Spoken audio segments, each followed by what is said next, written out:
Indian medical association नहीं लेगी पंजाब सरकार तो सम्मान। 15 अगस्त ਨੂੰ ਹੋਣ ਵਾਲੇ ਸਰਕਾਰੀ ਸਮਾਗਮਾਂ ਦਾ ਕਰਨਗੇ ਬਾਈਕਾਟ। ਆਯੁਸ਼ਮਾਨ ਸਕੀਮ ਤਹਿਤ ਬਕਾਇਆ ਜਾਰੀ ਕਰਨ ਦੀ ਕਰ ਰਹੇ ਨੇ ਮੰਗ। दिल्ली क्राइम ब्रांच ने ड्रग्स खिलाफ की वड्डी कार्रवाई। करीब 130 करोड़ की हेरोइन की जबत। कौमांतरी गिरोह नाल जुड़े 4 मुलजम किए काबू।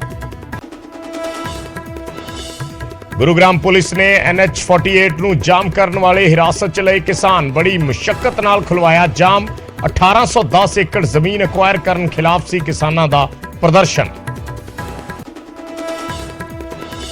सिक्ख्या प्रोवाइडर यूनियन पंजाब का वड्डा ऐलान। क्या 15 अगस्त ਨੂੰ लुधियाना 5500 अध्यापक सौंपणगे अस्तीफे। ऐलान के बावजूद भी नहीं मिल रही पूरी तनख्वाह।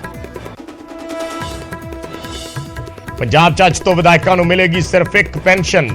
राजपाल की मंजूरी तो बाद एक विधायक एक पेंशन कानून लागू। सरकार ने जारी किया नोटिफिकेशन। सीएम बोले लोगों के टैक्स का बचेगा पैसा। आम आदमी पार्टी ने एक विधायक एक पेंशन के फैसले ਨੂੰ ਦੱਸਿਆ ਵੱਡਾ ਕਦਮ। क्या 100 ਤੋਂ ਵੱਧ ਸਾਬਕਾ ਵਿਧਾਇਕ ਲੈ ਰਹੇ ਸੀ ਇੱਕ ਤੋਂ ਜ਼ਿਆਦਾ ਪੈਨਸ਼ਨ। ਸਰਕਾਰੀ ਖਜ਼ਾਨੇ ਤੇ ਸੀ ਬੋਝ। ਕਾਂਗਰਸ ਵਿਧਾਇਕ ਪ੍ਰਗਟ ਸਿੰਘ ਨੇ ਸਰਕਾਰ ਦੇ ਫੈਸਲੇ ਨੂੰ ਦੱਸਿਆ ਸਹੀ। ਬੰਦੀ ਸਿੰਘਾਂ ਦੀ ਰਿਹਾਈ ਨੂੰ ਲੈ ਕੇ SGPC ਨੇ ਖੋਲਿਆ ਮੋਰਚਾ। ਪੰਜਾਬ ਭਰ ਚ ਕਾਲੀਆਂ ਦਸਤਾਰਾਂ ਸਜਾ ਕੇ ਕੀਤਾ ਪ੍ਰਦਰਸ਼ਨ। ਹਰੇਕ ਜ਼ਿਲ੍ਹੇ ਚ ਡਿਪਟੀ ਕਮਿਸ਼ਨਰਜ਼ ਨੂੰ ਸੌਂਪੇ ਮੰਗ ਪੱਤਰ। ਫਗਵਾੜਾ ਚ ਗੰਨਾ ਕਿਸਾਨਾਂ ਦਾ ਧਰਨਾ 6ਵੇਂ ਦਿਨ ਵੀ ਜਾਰੀ। ਬਕਾਏ ਦੀ ਕਰ ਰਹੇ ਨੇ ਮੰਗ। ਧਰਨੇ 'ਚ ਪਹੁੰਚੇ ਕਾਂਗਰਸ ਵਿਧਾਇਕ ਪ੍ਰਗਟ ਸਿੰਘ। ਸਰਕਾਰ ਨਾਲ ਗੱਲ ਕਰਨ ਦਾ ਦਿੱਤਾ ਭਰੋਸਾ। 15 ਅਗਸਤ ਤੋਂ ਪਹਿਲਾਂ ਪੰਜਾਬ 'ਚ ਸੁਰੱਖਿਆ ਪ੍ਰਬੰਧ ਕੀਤੇ ਗਏ ਚਾਕ ਚੌਬੰਦ। ਜਨਤਕ ਥਾਵਾਂ ਤੇ ਪੁਲਿਸ ਵੱਲੋਂ ਵਰਤੀ ਜਾ ਰਹੀ ਹੈ ਖਾਸ ਚੌਕਸੀ। ਪੁਲਿਸ ਦੇ ਨਾਲ GRP ਵੀ ਹੋਈ ਅਲਰਟ।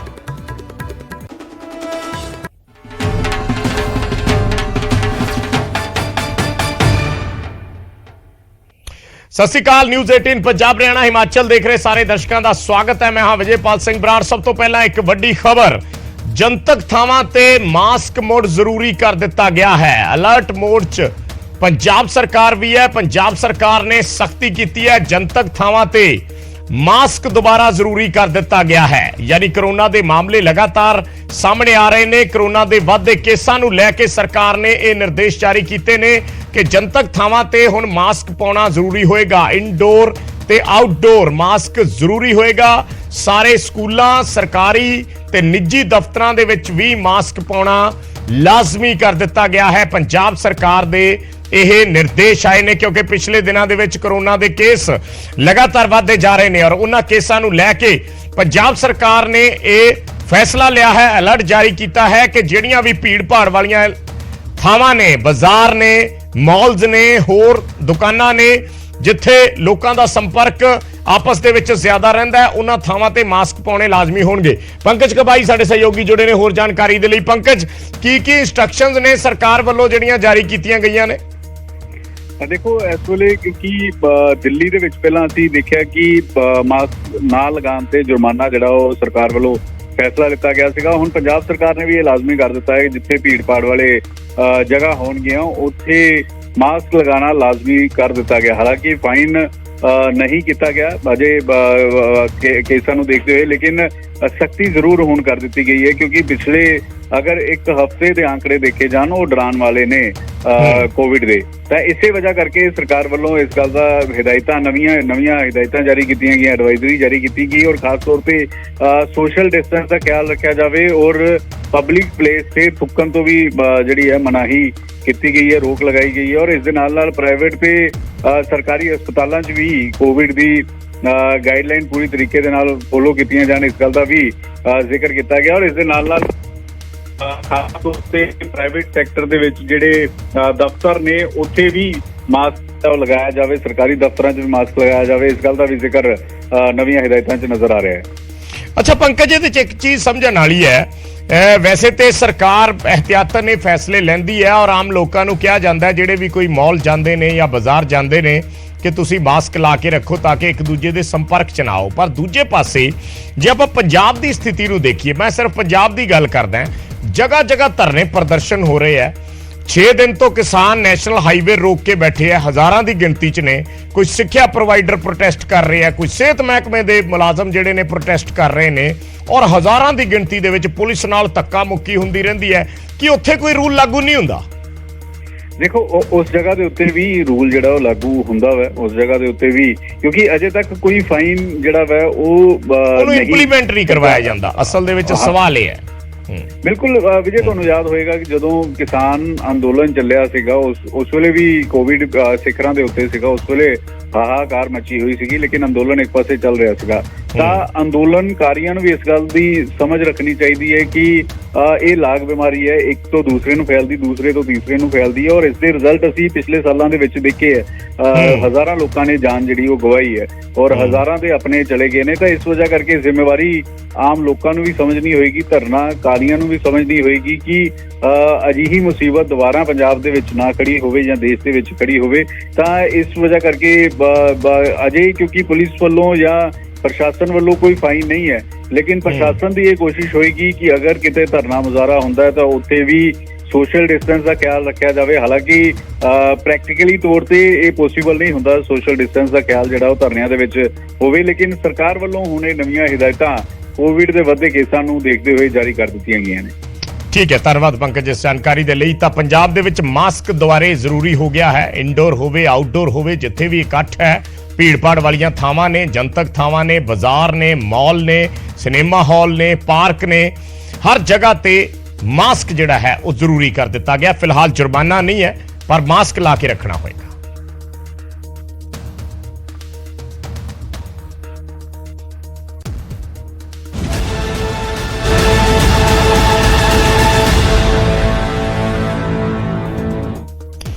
ਤੇ ਅਗਲੀ ਵੱਡੀ ਖਬਰ ਦਾ ਰੁਖ ਕਰਦੇ ਹਾਂ। ਆਈਐਮਏ ਇੰਡੀਅਨ ਮੈਡੀਕਲ ਐਸੋਸੀਏਸ਼ਨ ਵੱਲੋਂ 15 ਅਗਸਤ ਨੂੰ ਸਰਕਾਰੀ ਸਨਮਾਨ ਲੈਣ ਤੋਂ ਇਨਕਾਰ ਕਰ ਦਿੱਤਾ ਗਿਆ ਹੈ। ਬਾਈਕਾਟ ਕੀਤਾ ਹੈ ਇੰਡੀਅਨ ਮੈਡੀਕਲ ਐਸੋਸੀਏਸ਼ਨ ਨੇ ਸਰਕਾਰੀ ਸਨਮਾਨਾਂ ਦਾ, ਔਰ 15 ਅਗਸਤ ਨੂੰ ਕੋਈ ਵੀ ਡਾਕਟਰ ਸਰਕਾਰੀ ਅਵਾਰਡ ਨਹੀਂ ਲਏਗਾ। ਪੰਜਾਬ ਸਰਕਾਰ ਨੇ ਡਾਕਟਰਾਂ ਨੂੰ ਸਨਮਾਨਿਤ ਕਰਨਾ ਹੁੰਦਾ ਹੈ ਆਏ ਸਾਲ 26 ਜਨਵਰੀ ਜਾਂ 15 ਅਗਸਤ ਤੇ ਜਿਹੜੀਆਂ ਚੰਗੀਆਂ ਸੇਵਾਵਾਂ ਵਾਲੇ ਡਾਕਟਰ ਹੁੰਦੇ ਨੇ ਉਹਨਾਂ ਨੂੰ ਸਨਮਾਨਿਤ ਕੀਤਾ ਜਾਂਦਾ ਹੈ। ਪਰ ਇਸ ਵਾਰ ਇੰਡੀਅਨ ਮੈਡੀਕਲ ਐਸੋਸੀਏਸ਼ਨ ਨੇ ਇਹ ਫੈਸਲਾ ਲਿਆ ਹੈ ਕਿ ਡਾਕਟਰ ਸਨਮਾਨ ਨਹੀਂ ਲੈਣਗੇ, ਸਰਕਾਰੀ ਸਨਮਾਨ ਨਹੀਂ ਲੈਣਗੇ, ਕਿਉਂਕਿ ਆਯੁਸ਼ਮਾਨ ਸਕੀਮ ਦੇ ਤਹਿਤ ਜੋ ਇਲਾਜ ਕਰਨ ਵਾਲੇ ਡਾਕਟਰ ਨੇ ਉਹਨਾਂ ਨੂੰ ਸਨਮਾਨਿਤ ਕੀਤਾ ਜਾਣਾ ਹੈ। ਪਰ ਸਰਕਾਰ ਨੇ ਆਯੁਸ਼ਮਾਨ ਸਕੀਮ ਦੇ ਪੈਸੇ ਨਹੀਂ ਦਿੱਤੇ ਹਸਪਤਾਲਾਂ ਨੂੰ।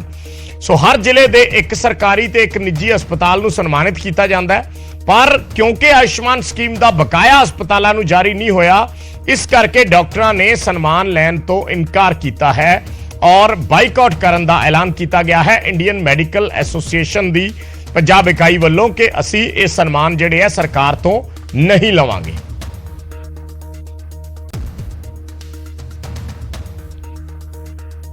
ਨੂੰ ਇਹੀ ਨਾਲ ਪੁੱਛਣਾ ਚਾਹਨਾ, ਅਗਰ ਤੁਸੀਂ ਇਹ ਚੀਜ਼ ਸੋਚਦੇ ਹੋ ਕਿ ਡਾਕਟਰ ਨੇ ਅੱਛਾ ਕੰਮ ਕੀਤਾ ਆਯੁਸ਼ਮਾਨ ਦੇ ਵਿੱਚ, ਤਾਂ ਫਿਰ ਅੱਛੇ ਕੰਮ ਲਈ ਕੀ ਉਹਨਾਂ ਨੂੰ ਭੁੱਖੇ ਮਾਰਨਾ? ਤੁਸੀਂ ਉਹ ਆਪਣੇ ਖਰਚੇ ਕਿੱਥੋਂ ਕਰਨ? ਤੁਸੀਂ ਸਾਡਾ 350 ਕਰੋੜ ਰੁਪਇਆ ਦੱਬ ਕੇ ਬੈਠੇ ਹੋ। ਅਸੀਂ ਪਿਛਲੀ ਜਨਵਰੀ ਤੋਂ 1 ਜਨਵਰੀ ਤੋਂ ਮਿਹਨਤਾਂ ਕਰਦੇ ਆ ਰਹੇ ਹਾਂ, ਚਾਹੇ ਉਹ ਪਿਛਲੀ ਸਰਕਾਰ ਹੋਵੇ ਚਾਹੇ ਹੁਣ ਦੀ ਸਰਕਾਰ ਹੋਵੇ। ਅਸੀਂ ਪਿਛਲੀ ਸਰਕਾਰ ਦੇ ਹੈਲਥ ਮਿਨਿਸਟਰ ਸਾਹਿਬ ਨੂੰ ਵੀ ਮਿਹਨਤਾਂ ਕੀਤੀਆਂ, ਅਸੀਂ ਹੁਣ ਦੀ ਸਰਕਾਰ ਦੇ ਹੈਲਥ ਮਿਨਿਸਟਰ ਸਾਹਿਬ ਨੂੰ ਵੀ ਮਿਹਨਤਾਂ ਕੀਤੀਆਂ। ਅਸੀਂ ਪਿਛਲੀ ਸਰਕਾਰ ਦੇ ਟਾਈਮ ਵੀ ਹੈਲਥ ਸੈਕਟਰੀ ਸਾਹਿਬ ਨਾਲ ਮੀਟਿੰਗਾਂ ਕੀਤੀਆਂ, ਉਹਨਾਂ ਨੂੰ ਰਿਕੁਐਸਟ ਕੀਤੀ ਕਿ ਸਾਡਾ ਹਸਪੀਟਲ ਦਾ ਖਰਚਾ ਚਲਾਉਣਾ ਔਖਾ ਹੈ, ਜਦੋਂ ਤੱਕ ਤੁਸੀਂ ਸਾਨੂੰ ਕੰਮ ਕਰਾ ਕੇ ਸਾਡੇ ਨੂੰ ਪੇਮੈਂਟ ਨਹੀਂ ਦਿੰਦੇ। ਪਰ ਇੱਕ ਵਾਰ ਵੀ ਸਰਕਾਰ ਨੇ ਸਾਡੀ ਨਹੀਂ ਸੁਣੀ। ਡਾਕਟਰ ਸਾਹਿਬ, ਆਯੁਸ਼ਮਾਨ ਕਾਰਡ ਕਾਫੀ ਚਿਰ ਤੋਂ ਬੰਦ ਨੇ, ਕਾਫੀ ਮਹੀਨਿਆਂ ਤੋਂ ਬੰਦ ਨੇ, ਕੀ ਦੁਬਾਰਾ ਚਾਲੂ ਹੋਏ ਕਿ ਨਹੀਂ ਹੋਏ, ਔਰ ਪੇਸ਼ੈਂਟ ਨੂੰ ਕਿੰਨੀ ਸਮੱਸਿਆ ਆ ਰਹੀ ਹੈ? ਸਰ ਹਜੇ ਕੋਈ ਅਜਿਹੀ ਇੰਸਟਰਕਸ਼ਨਸ ਨਹੀਂ ਆਈਆਂ ਹੈਗੀਆਂ ਕਾਰਡ ਚਾਲੂ ਹੋਣ ਦੇ, ਬਿਕੋਜ਼ ਪੇਮੈਂਟਸ ਹਜੇ ਅਕਾਊਂਟ 'ਚ ਕੋਈ ਟ੍ਰਾਂਸਫਰ ਨਹੀਂ ਹੋਈਆਂ। ਪਿਛਲੇ 4-5 ਮਹੀਨੇ ਦੀਆਂ ਐਗਜ਼ੈਕਟਲੀ 7 ਮਹੀਨੇ ਦੀਆਂ ਪੇਮੈਂਟਸ ਡਿਊ ਪਈਆਂ। 1 ਜਨਵਰੀ ਤੋਂ ਲੈ ਕੇ ਹੁਣ ਤੱਕ ਦੀਆਂ ਸਾਰੀਆਂ ਪੇਮੈਂਟਸ ਡਿਊ ਹੈਗੀਆਂ। ਡਾਇਲਿਸਿਸ ਦੇ ਪੇਸ਼ੈਂਟਸ ਨੂੰ ਬਹੁਤ ਹੀ ਜ਼ਿਆਦਾ ਸਹੂਲੀਅਤ ਸੀਗੀ। ਡਾਇਲਿਸਿਸ ਦੇ ਪੇਸ਼ੈਂਟ ਨੂੰ 1 ਵੀ ਰੁਪਇਆ ਪੇ ਨਹੀਂ ਕਰਨਾ ਪੈਂਦਾ ਸੀਗਾ, ਫ੍ਰੀ 'ਚ ਡਾਇਲਿਸਿਸ ਹੁੰਦੇ ਸੀ। ਨੰਬਰ ਆਫ ਡਾਇਲਿਸਿਸ ਵੀ ਉਸ ਨਾਲ ਪੇਸ਼ੈਂਟਸ ਦੇ ਵੱਧ ਗਏ ਸੀਗੇ।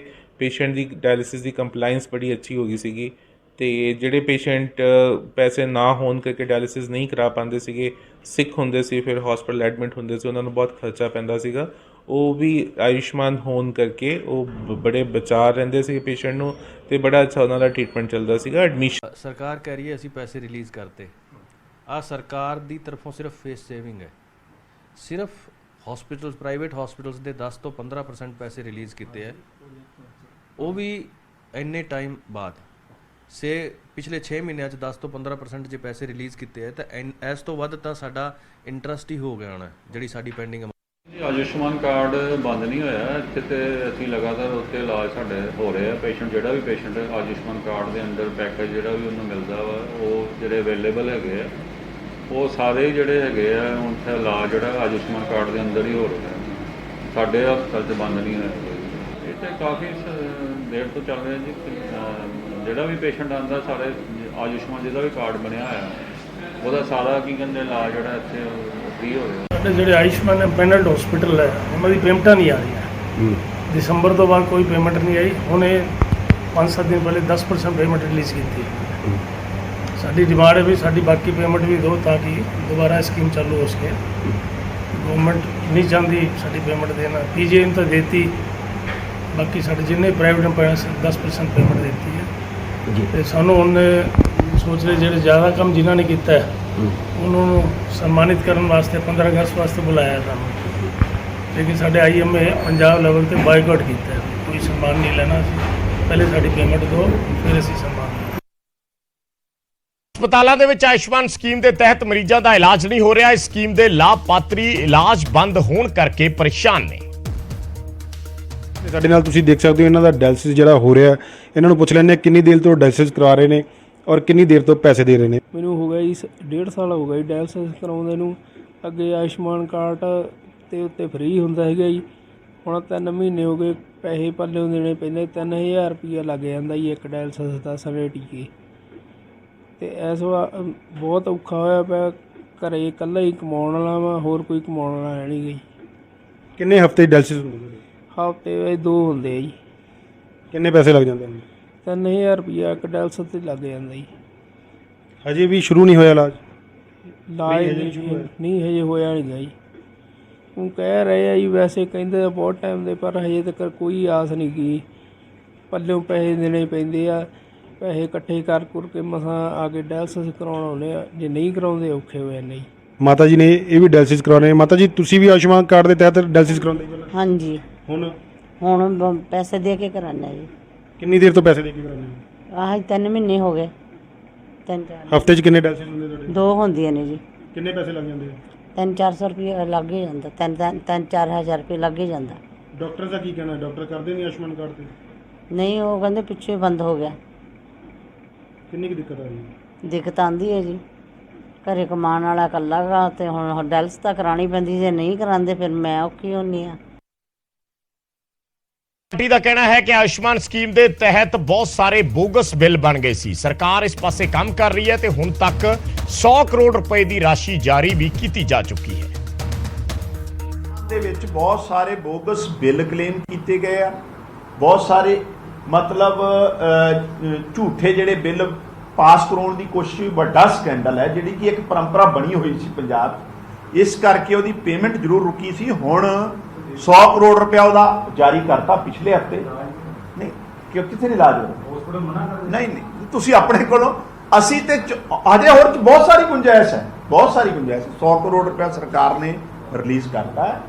ਆਉਣ ਵਾਲੇ ਟਾਈਮ 'ਚ ਜਿਹੜੇ ਹਸਪੀਟਲ ਨੂੰ, ਚਾਹੇ ਉਹ ਲੁਧਿਆਣੇ ਆ, ਚਾਹੇ ਫਰੀਦਕੋਟ ਹੈ, ਪਟਿਆਲੇ ਆ, ਜਿੱਥੇ ਵੀ ਪੈਸੇ ਦੀ ਜ਼ਰੂਰਤ ਹੋਊਗੀ ਸਰਕਾਰ ਰਿਲੀਜ਼ ਕਰੂਗੀ। ਲੇਕਿਨ ਉਹ ਪੇਮੈਂਟ ਰੋਕਣ ਦਾ ਮਕਸਦ ਇੱਕ ਹੀ ਸੀ ਵੀ ਜੇ ਬਹੁਤ ਸਾਰੇ ਵੱਡੇ ਲੈਵਲ ਤੇ ਬੋਗਸ ਬਿੱਲ ਕਲੇਮ ਕੀਤੇ ਜਾ ਰਹੇ।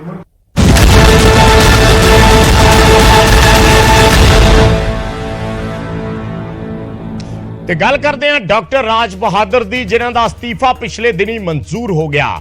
ਅਸਤੀਫਾ ਮਨਜ਼ੂਰ ਹੋਣ ਤੋਂ ਬਾਅਦ ਡਾਕਟਰ ਰਾਜ ਬਹਾਦਰ ਨੇ ਨਿਊਜ਼ 18 ਦੇ ਨਾਲ ਖਾਸ ਗੱਲਬਾਤ ਕੀਤੀ ਹੈ ਔਰ ਉਹਨਾਂ ਨੇ ਕਿਹਾ ਹੈ ਕਿ ਜੋ ਕੁਝ ਹੋਇਆ ਉਹ ਸਾਰੀ ਦੁਨੀਆ ਨੂੰ ਪਤਾ ਹੈ।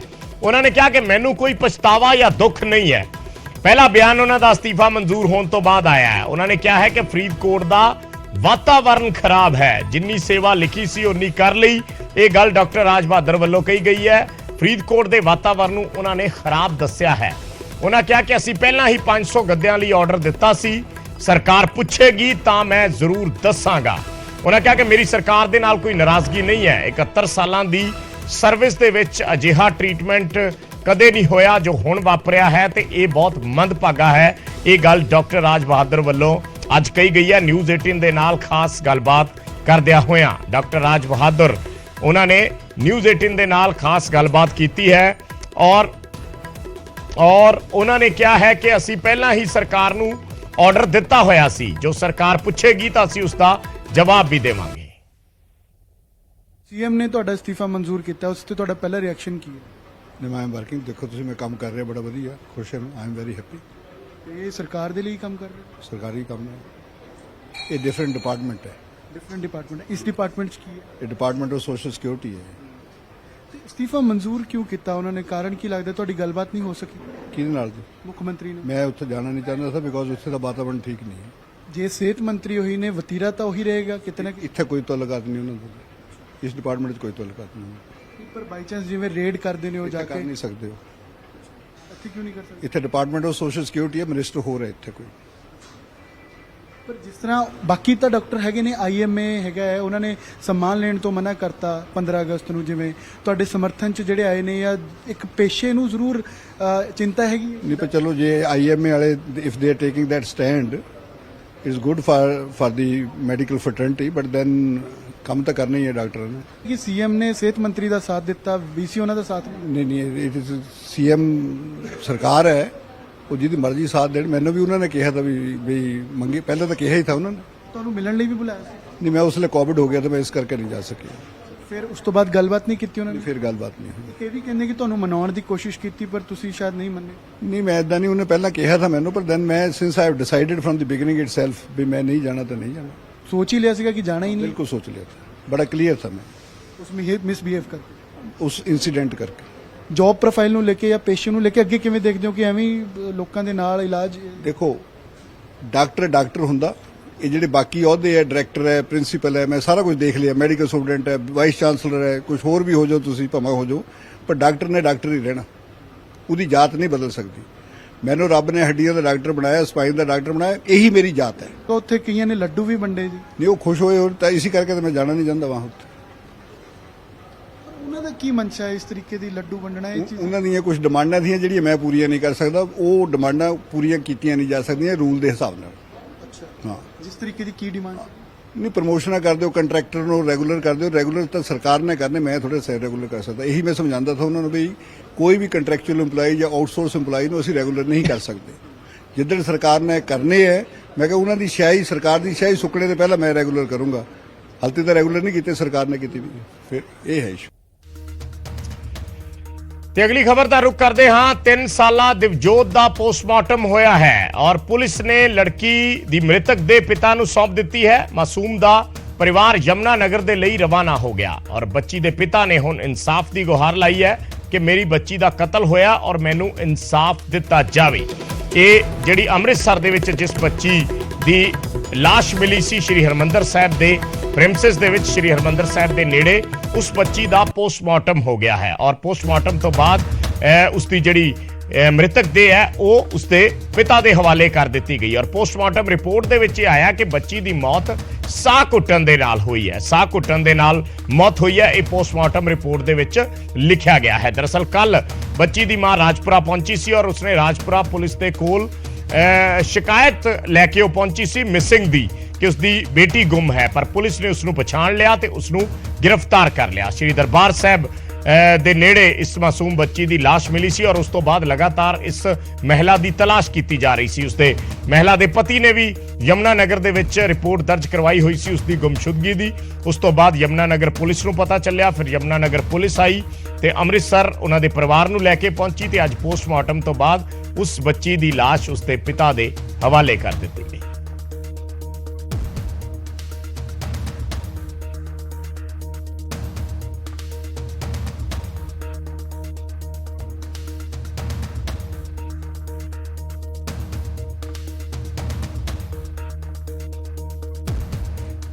ਉਹਦਾ ਕਤਲ ਹੋਇਆ, ਕਤਲ। ਮੇਰੀ ਬੱਚੀ ਨੂੰ ਇਨਸਾਫ ਦਿਵਾਓ। ਮੈਂ ਸਾਰੇ ਅੱਗੇ ਅਰਦਾਸ ਕਰਨਾ। ਉਹਨੂੰ ਪਹਿਲਾਂ ਹੀ ਸ਼ੁਰੂ ਤੋਂ ਥੋੜਾ ਬਹੁਤਾ ਝਗੜਾ ਚੱਲ ਰਿਹਾ, ਝਗੜਾ ਸਾਰੇ ਘਰ 'ਚ ਚੱਲਦਾ, ਐਸੀ ਕੋਈ ਗੱਲ ਨਹੀਂ ਹੈ। ਬਟ ਕਿਸੇ ਇੱਕ ਮਾਸੂਮ ਨੂੰ ਮਾਰ ਦੇਣਾ ਇਹ ਬਹੁਤ ਵੱਡੀ ਗਲਤੀ ਹੈ। ਮੈਂ ਤਾਂ ਕਹਿੰਦਾ ਮੇਰੀ ਬੱਚੀ ਨੂੰ ਇਨਸਾਫ ਚਾਹੀਦਾ, ਇਨਸਾਫ ਦਿਵਾਓ। ਉਹਦਾ ਕਤਲ ਹੋਇਆ, ਕਤਲ, ਮੇਰੀ ਬੱਚੀ ਨੂੰ ਇਨਸਾਫ ਦਿਵਾਓ। ਮੈਂ ਸਾਰੇ ਅੱਗੇ ਅਰਦਾਸ ਕਰਦਾ ਉਹਨੂੰ।